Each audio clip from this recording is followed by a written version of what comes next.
রাষ্ট্র কাঠামো মেরামত করার জন্য তারেক রহমান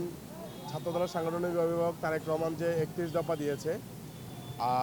বাংলাদেশ জাতীয়তাবাদী ছাত্রদল তেজিয়া কলেজ আমরা ওই ৩১ দফার লিফলেট এবং জনসচেতনমূলক প্রত্যেকের মাঝে এই লিফলেট বিতরণ করতেছে। এই লিফলেটের মধ্যে এখানে আমরা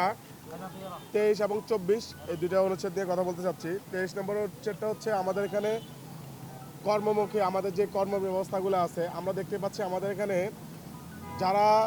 আমাদের কর্মের দিক থেকে আমরা দেখতে পাচ্ছি আমাদের বিভিন্ন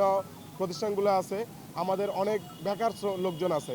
এবং কি তারেক রহমান চিন্তা ভাবনা করতেছে আমাদের যারা এখন পর্যন্ত বেকার তাদেরকে বিভিন্ন ধরনের ট্রেনিং দেওয়া হবে, তাদের বিভিন্ন কর্মসংস্থানের ব্যবস্থা করার জন্য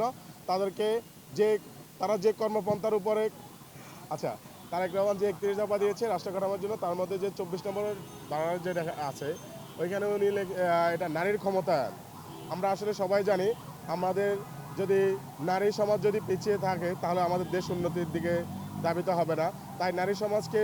উন্নতির সিঁড়ি হিসাবে আমরা ব্যবহার করব এবং কি নারীরা আমাদের প্রত্যেকে পুরুষদের পাশাপাশি থেকে বিভিন্ন ক্ষেত্রে আমাদের বিভিন্ন কর্মস্থলে, রাজনৈতিক মাঠে, বিভিন্ন শিক্ষা প্রতিষ্ঠানে সর্বক্ষেত্রে নারীর যে একটা কর্মরত আছে বা আমাদের দেশে আপনারা জানেন